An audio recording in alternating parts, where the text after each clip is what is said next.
Hezbollah terror group into Israeli territory. Now we're going to take you to Jerusalem. Benny Gantz is speaking. Let's take a listen. I begin my remarks with a message of gratitude to all of you.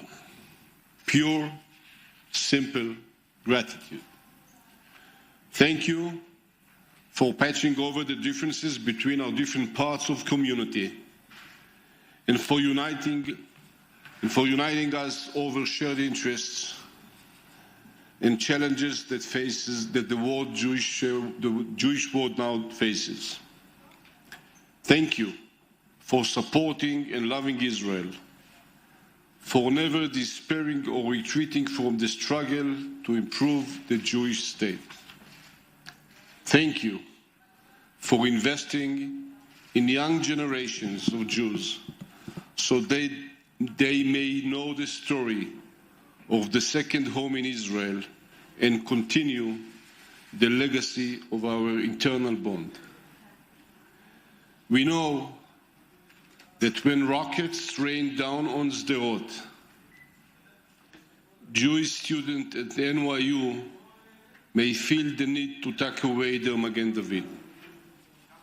We know that when Amnesty publishes their outrageous apartheid report, houses of prayer in California are targeted. Our lives, our destinies are tied.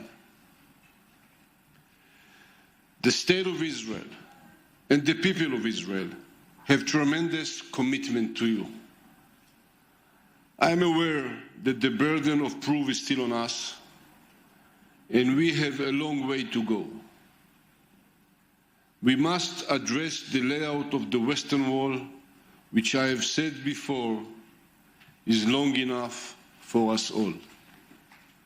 We must deal with the conversion, an issue that the Minister of Religious Affairs is dealing with in those days.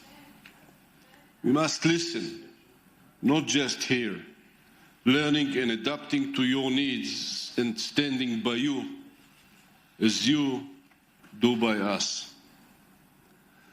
The current Israeli government has started taking action after a long, difficult of stagnation.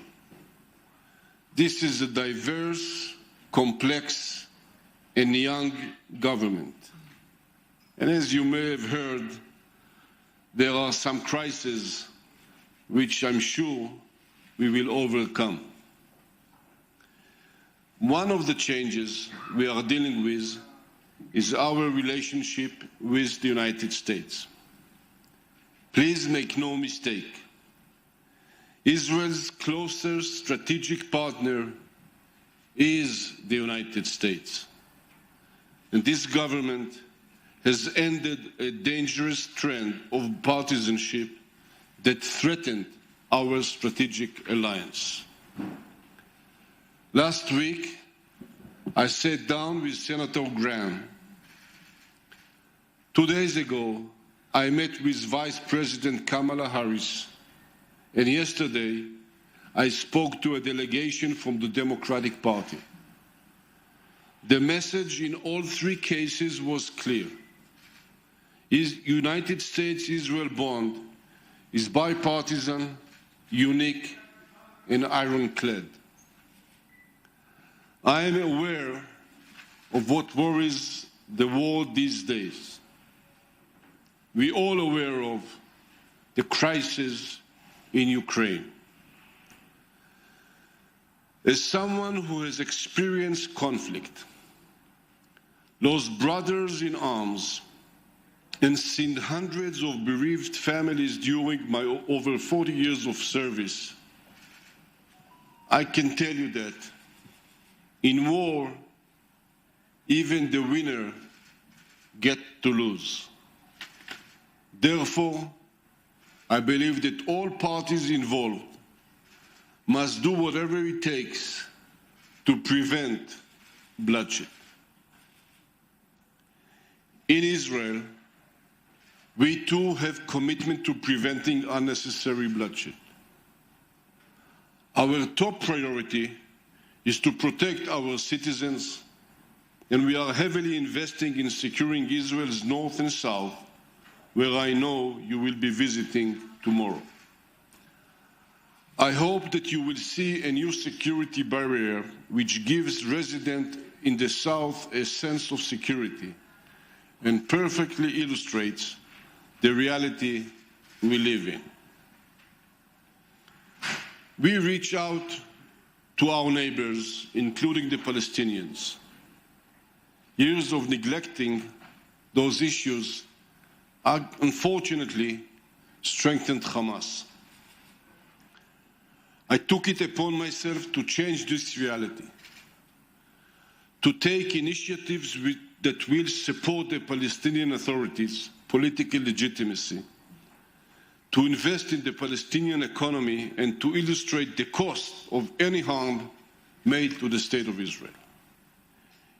It is our moral and national duty to address the strategic issue vis-à-vis the Palestinians. It is in our strategic interest to do so because it is the only way to preserve Israel as a Jewish and democratic state. We not only wish to live in security, but we want to live in peace. And peace, my friend, is no longer an illusion. If you had told me that after my first mission as a soldier, securing President Sadat convoys in Israel in 1978, that more than 40 years later I would have flown with this very same plane to Bahrain as Israel's Minister of Defense, I would have waved you off. If you would have told me that I would one day stand in a synagogue in Rabat and pray for the well-being of Israel's soldier, I would have laughed. But this truly happened. The foundations of Abraham Accords and our ties with countries in the region has been based on diplomatic partnership and people-to-people relations. We have recently added a new layer to our ties. That's the defense relations. These ties are critical as we see the rise of Iranian aggression. I have said this before, and I will stress this again. A nuclear deal, if signed with Iran, does not mark the end of the road. It opens the door to important actions that must be taken. This includes monitoring Open's file. It also means stopping the development of ballistic missiles capable of carrying nuclear warheads. And we must not reach this point in the road again. And that means dealing with the sunset clause. Enforcement and supervision by the IAEA are critical, but not enough. We need to have offensive capabilities and a set of sanctions ready in our back pockets in case Iran violates a future agreement. Iran strives to be a hegemon. Its nuclear program is a major enabler for that, but it is just one part of it. The second is taking over failed states and conducting war by proxy. As you can see behind me, during the JCPOA period, Iran increased its security budget by 50%. We must deal with Iranian aggression and support for the proxies and ensure that their so-called security budget isn't increased and money isn't poured into terrorism. And today I would like to share with you a new issue, a new example. And I would like to reveal just how far Iranian aggression has reached. I have brought with me a single image. It is really worth 1,000 words. This image shows a model of advanced Iranian Muhajir UAV presented by Venezuela's president. In addition to developing Iranian UAVs in Venezuela, our assessment shows that Iranian PGMs are being delivered for these UAVs and other similar models. With this image in mind, I can tell you that in my meetings with partners from around the world, including African and Latin American partners, I heard extreme concerns about Iranian support for terrorism. Iran truly is a global and regional challenge and not just a threat to the state of Israel. But Iran is also in crisis. There are demonstrations, people are hungry, there are water shortages, not to mention a violation of basic human rights. As a result, Iran has submitted a budget proposal with a significant increase in welfare investments.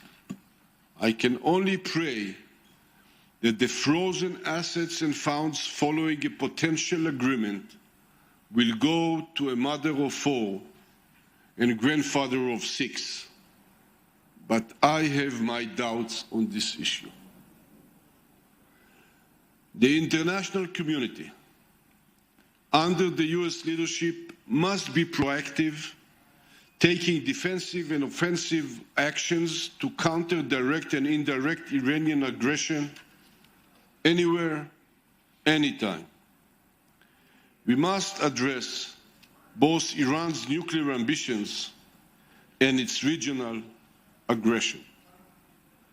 We have the capability to produce advanced defense systems. We have a duty to share intelligence, and we have the means as a community to pressure Iran. These are important tasks, regardless of whether or not a nuclear agreement is reached. Distinguished guests and friends, I have illustrated that our future are tied and that we must lean on each other, now more than ever. So I will take this moment to say thank you once again for being here and for living your lives with so much conviction and compassion. We will never cease to do the same. Thank you.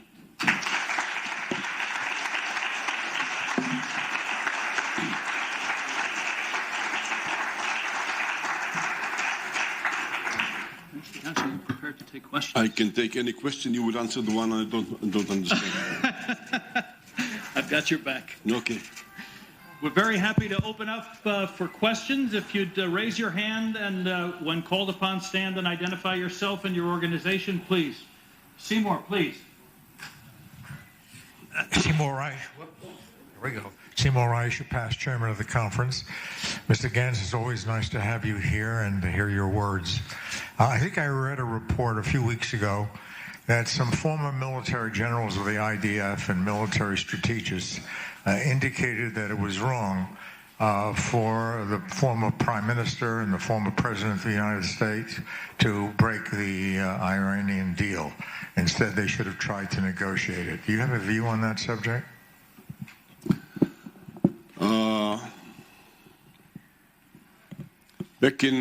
Thank you very much for the question. Obviously, I will have to answer it in a diplomatic manner.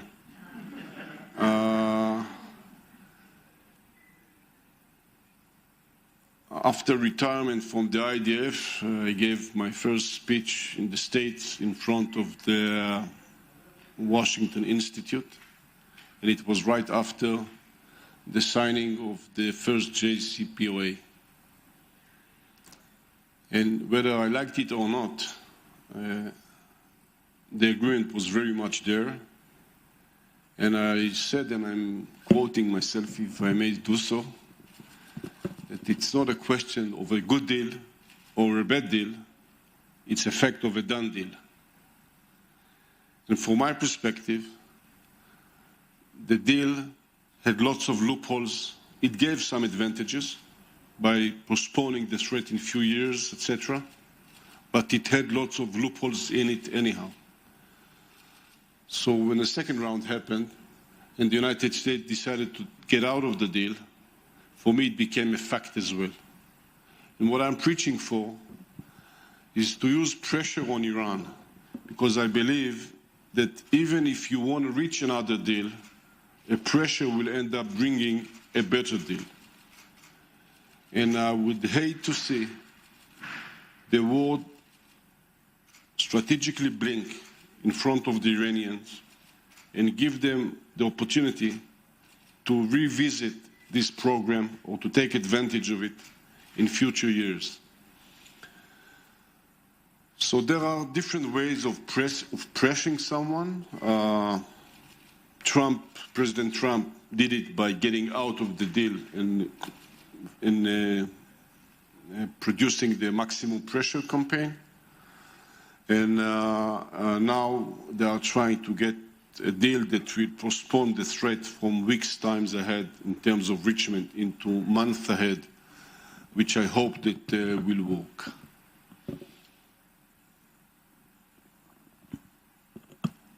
It won't help me to criticize one's decision.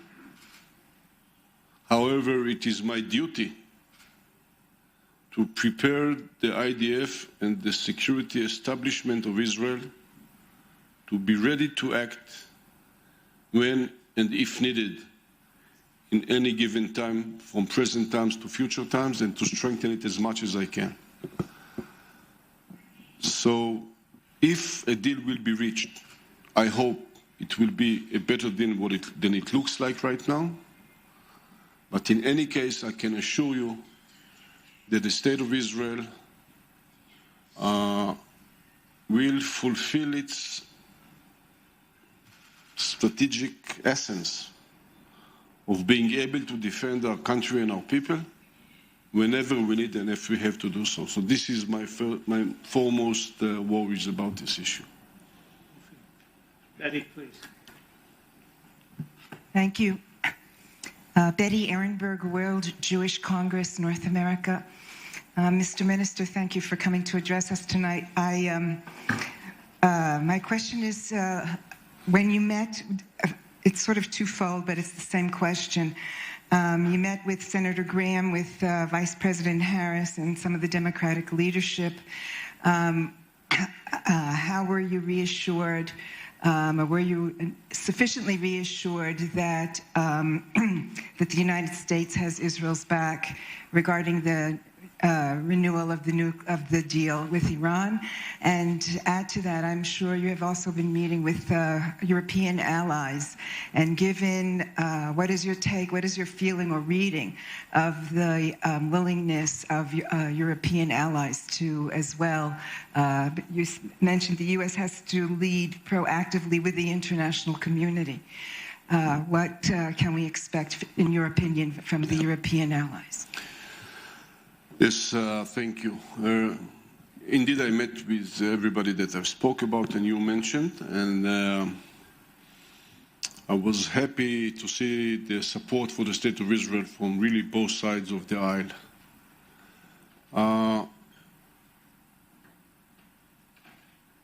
I think there are two pillars to ensure our future bond as well. First one would be to make sure we are still familiar with one another. United States is changing. The demography structure of the United States society is changing. The Jewish community that has a major role in the relations between the United States and us is changing as well. We are changing as Israelis. And we should not take for granted that the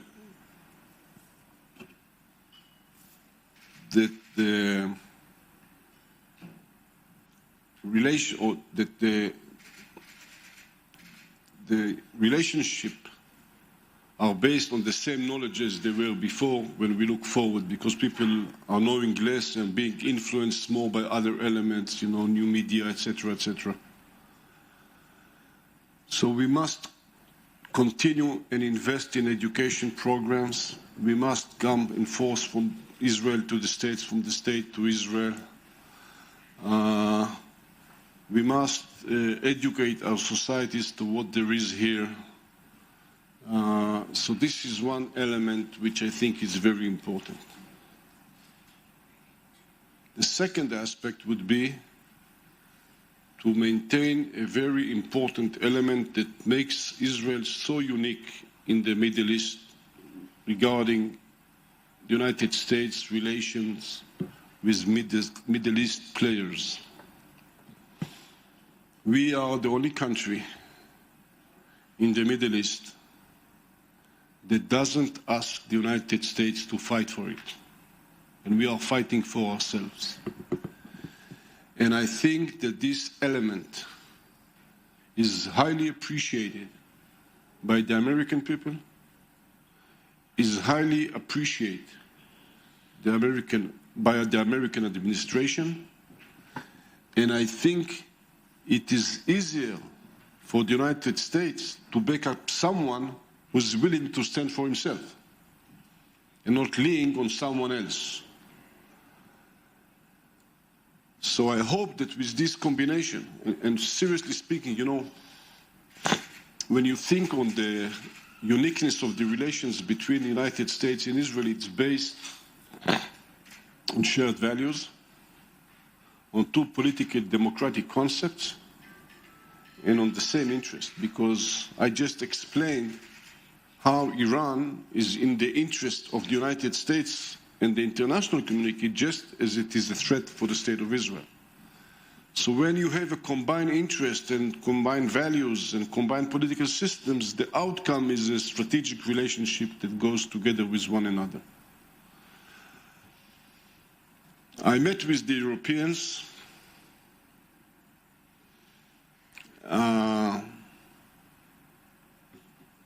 They are very much united right now in terms of declaring the same declarations. That stands for the case of Iran, and that also stands for the case of Ukraine. They are pretty much aligned with one another in terms of economical pressure and sanctions and diplomatic pressure. I am not that much sure about their decisiveness and determination if it comes to an action. It goes back to my basic approach that says, from Israeli perspective, we must look what happened to Ukraine, or what might happen to Ukraine. Eventually, it will stay by itself. We must always remember, really, to combine two elements. You know, for me, it's like a life agenda. To be strong in one hand, and at the same time seek for peace and be just as much as I can on the other hand. And only the combination of those two will secure Israel for the future, as far as I'm concerned. Please. Good evening. Thank you for joining us. I'm Susan Heller-Pinto. I'm with the Anti-Defamation League. I'd like to ask you to expand on your remarks about outreach to the Palestinians. If you could provide some more examples or what is planned and what is intended. And I'd also like to link that to something you said earlier in your remarks, which is just as, and this is not the primary driver of engagement with the Palestinians, but just as conflict with the Palestinians has an impact on the students at NYU or the University of Chicago, so does outreach to the Palestinians have a positive ameliorative effect for these students. So thank you very much.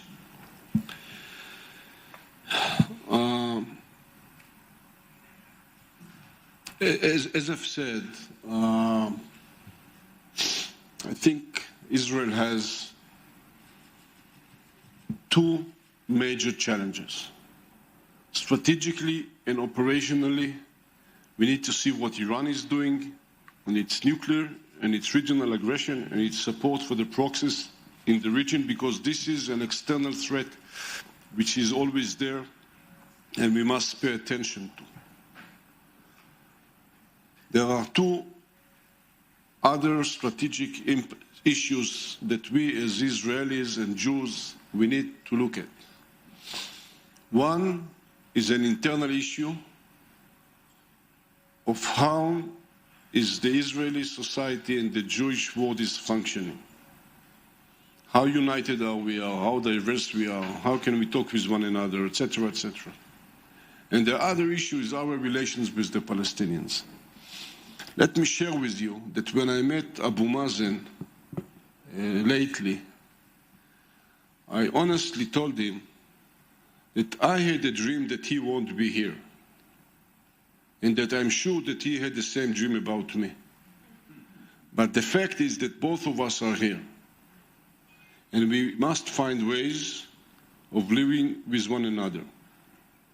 And I'm saying it, as I said, I'm saying it from an Israeli Zionistic perspective. I'm not saying it because I care that much about the Palestinians. I'm saying it because I care that much about the state of Israel.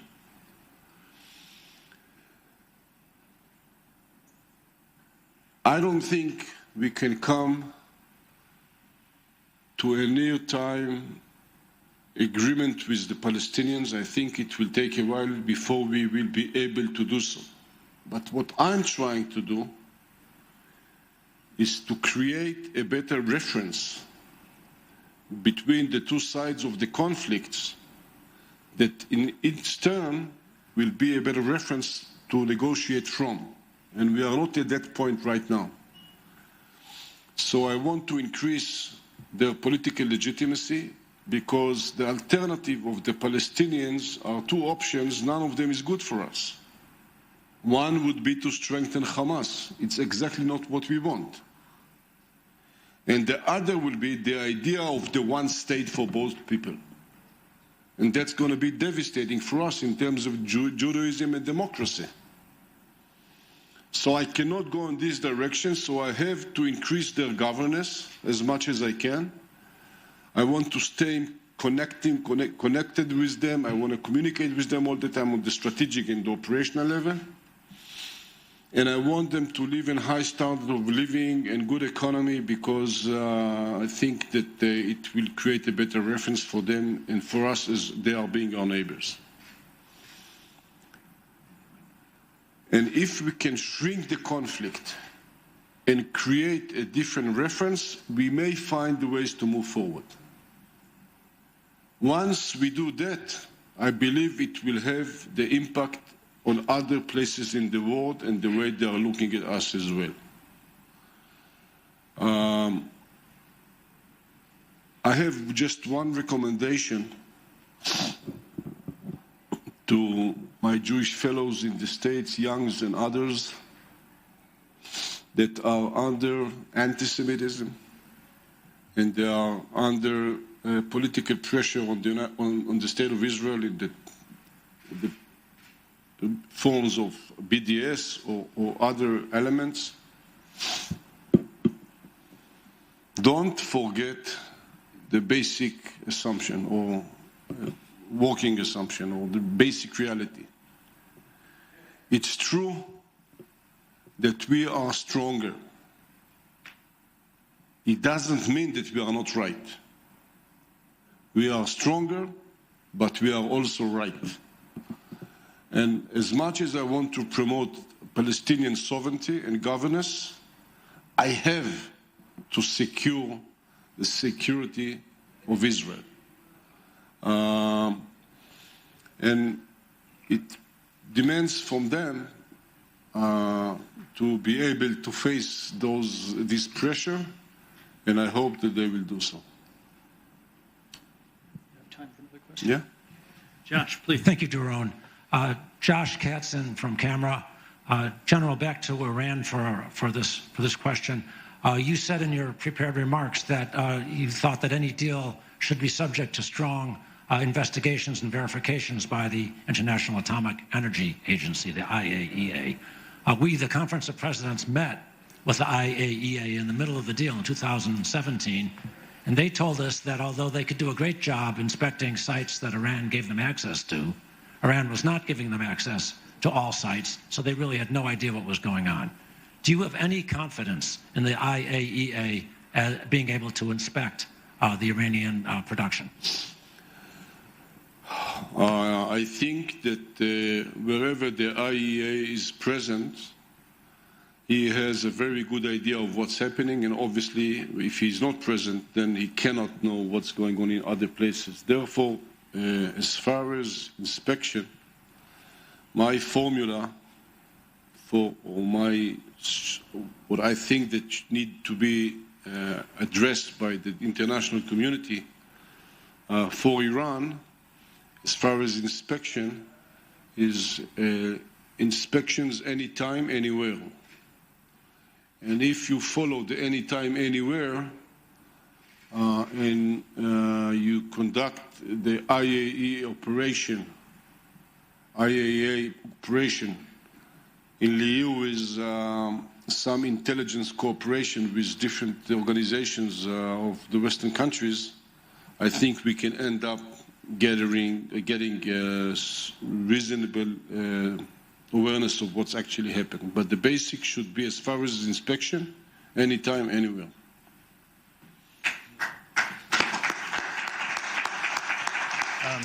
Okay.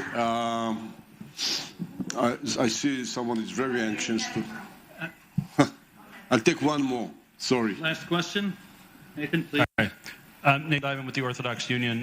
The Prime Minister, when he addressed this conference, pointed out that the Iran deal that's being negotiated is really only focused on the nuclear issue, and there are a lot of important issues outside the parameters of the deal. From your perspective, from the defense leadership perspective, aside from the clarity that Israel is not bound by the agreement and has the freedom to operate, what is the most important issue and priority outside of the parameters of what's being negotiated that you would like us to focus on and is essential for Israel's security going forward if a deal is concluded? Well, of course, in Iran, I would say that weaponization processes and delivery systems are the most important one. And regionally speaking, is the regional aggression I've spoke about throughout my speech. They took over many huge area in Yemen, Iraq, Syria, obviously Lebanon. They are supporting Hezbollah, and Hezbollah possess fire capabilities that NATO countries does not have.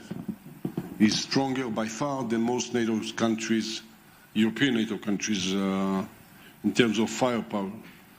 So those are the issues I think that would be helpful if we will get some kind of international cooperation, whether it's pressure or intelligence or whatever kind of cooperation we may have. We are increasing our cooperation with the countries in the region. Israel have been moved from EUCOM to CENTCOM. It gives us a huge approach to other countries in the region. And I think we can take advantage of that as well. Needing to finish this meeting, I would just want to say once again, Thank you. I'm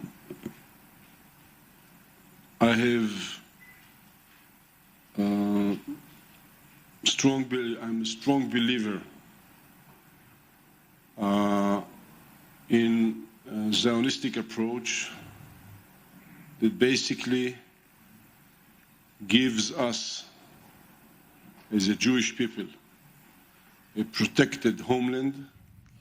Israeli Defense Minister Benny Gantz taking questions there after addressing the Conference of Presidents of major Jewish organizations in Jerusalem. Also a bit of a presentation as well, as he highlighted a range of security concerns, including, of course, concerns over what is transpiring right now in Vienna, the nuclear talks. He says, quote, "We have the means to put pressure on Iran." With me in studio, our diplomatic correspondent, Eli Hachenberg. That's a message we've heard just in recent days. Break down what stood out for you right now. Right. Several, I must say, a very solid performance by the defense minister, albeit resembles at parts to the presentations or performances of former Prime Minister Benjamin Netanyahu, with the presentation there over Iran's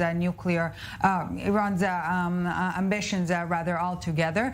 Several important points. When it comes to the nuclear deal, Jerusalem has long been trying to influence the standpoint of Washington when reaching the negotiation table vis-a-vis Tehran.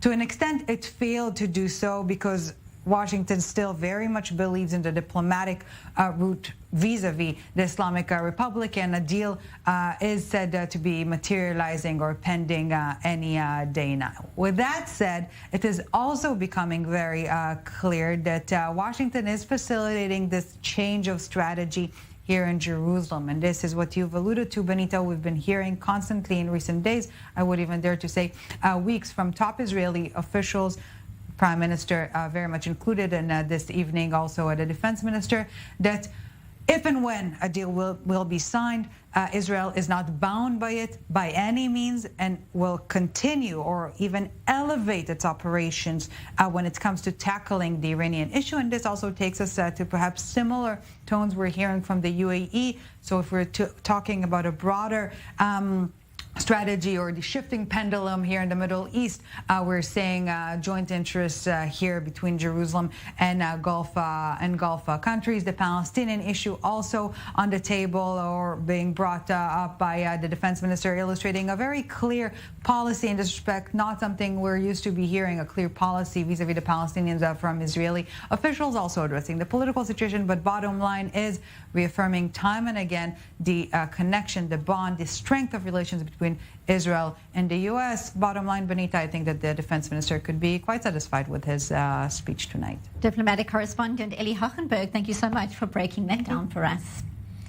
Well, that's where we wrap up for now from the news desk, but we do have news just in on the top developing story across the globe. Russia's upper house of parliament unanimously voting just a short while ago to approve a request by President Vladimir Putin to deploy Russia's armed forces abroad for what